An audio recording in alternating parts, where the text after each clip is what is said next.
This is the story of a man named Stanley.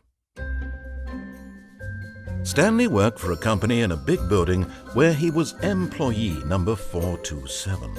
Employee number 427's job was simple.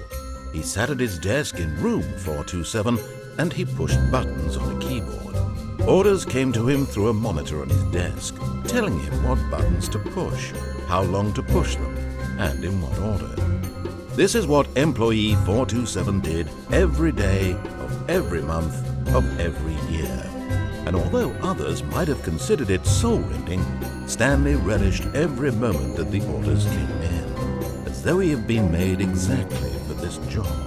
And Stanley was happy. And then one day, something very peculiar happened. Something that would forever change Stanley. Something he would never quite forget. He had been at his desk for nearly an hour when he realized that not one single order had arrived on the monitor for him to follow. No one had showed up to give him instructions, call a meeting, or even say hi. Never in all his years at the company had this happened, this complete isolation. Something was very clearly wrong. Shocked, frozen solid, Stanley found himself unable to move for the longest time. But as he came to his wits and regained his senses, he got up from his desk and stepped out of his office.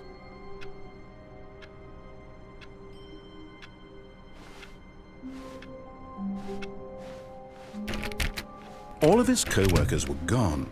What could it mean? Stanley decided to go to the meeting room. Perhaps he had simply missed a memo. No matter how hard Stanley looked, he couldn't find a trace of his co-workers.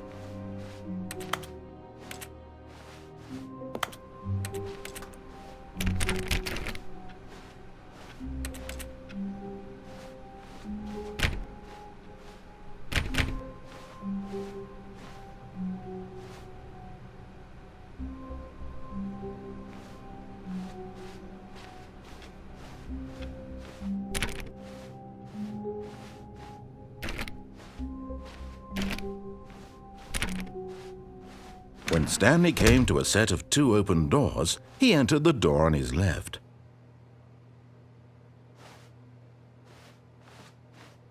This was not the correct way to the meeting room, and Stanley knew it perfectly well. Perhaps he wanted to stop by the employee lounge first, just to admire it. Ah, yes, truly a room worth admiring. It had really been worth, but eager to get back to business, Stanley took the first open door on his left. Stanley was so bad at following directions, it's incredible he wasn't fired years ago.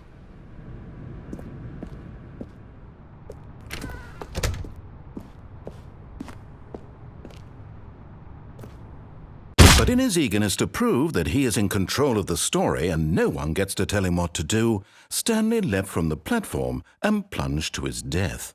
Good job, Stanley. Everyone thinks you are very powerful.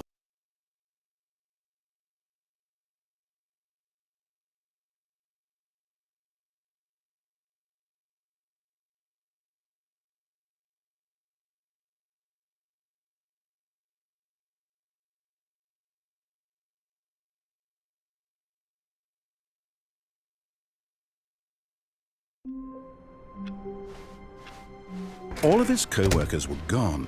What could it mean? Stanley decided to go to the meeting room. Perhaps he had simply missed a memo.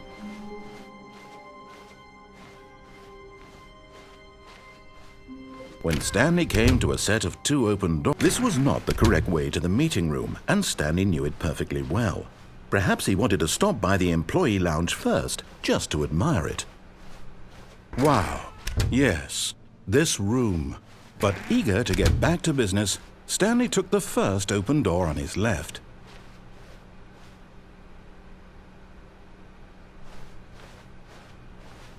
Stanley was so bad at following directions, it's incredible he wasn't fired years ago. Look, Stanley, I think perhaps we've gotten off on the wrong foot here. I'm not your enemy, really, I'm not. I realize that investing your trust in someone else can be difficult, but the fact is that the story has been about nothing but you all this time. There's someone you've been neglecting, Stanley. Someone you've forgotten about. Please, stop trying to make every decision by yourself. Now, I'm not asking for me, I'm asking for her. This is it, Stanley. Your chance to redeem yourself, to put your work aside, to let her back into your life. She's been waiting.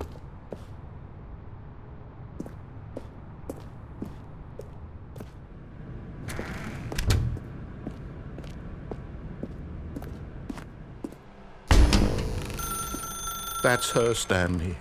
You need to be the one to do this, to reach out to her.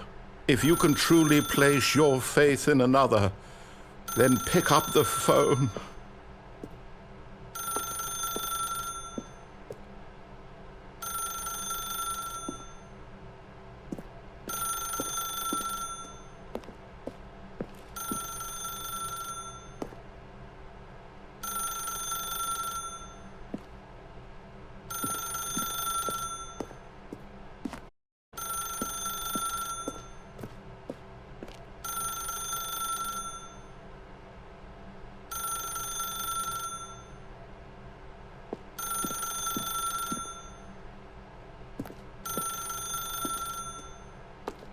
As Stanley picked up the phone, a white light engulfed him, filling him not just with radiance, but with hope for a life reunited Wait. Oh, goodness. Stanley, did you just unplug the phone? No, that wasn't a choice. How did you do that? You actually chose incorrectly? I didn't even know that was possible. Let me double-check. No, it's definitely here, clear as day. Stanley picks up the phone. He's taken to his apartment where he finds his wife, and the two play themselves to one another. Music comes in, fade to white, roll credits. Not picking up the phone is actually somehow an incorrect course of action. How is that even possible? None of these decisions were supposed to mean anything. I don't understand. How on earth are you making meaningful choices? What did you... Wait a second. Did I just see... No, that's not possible. I can't believe it. How had I not noticed it sooner? You're not Stanley. You're a real person. I can't believe I was so mistaken. This is why you've been able to make correct and incorrect choices. And to think I've been letting you run around in this game for so long. If you'd made any more wrong choices, you might have negated it entirely. It's as though you completely ignored even the most basic safety protocol for real-world decision-making. Or did you not grasp the severity of the situation? Well, I won't have that kind of risk on my watch. I'm going to stop the game for a moment so we can educate you properly on safe decision-making in the real world. Please observe this helpful instructional video. Choice.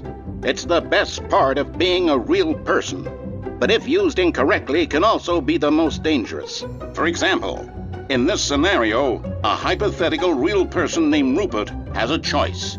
He could invent a machine that eliminates food shortages across the world to make life better for all people. Or he could spend years of hard work forgetting how to read.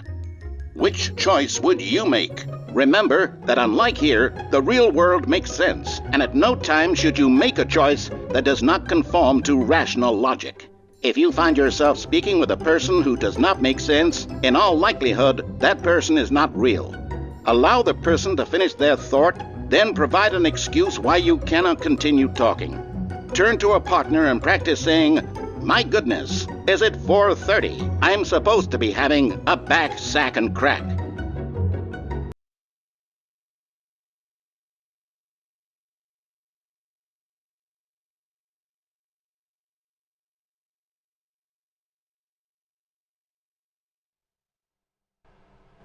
Excellent.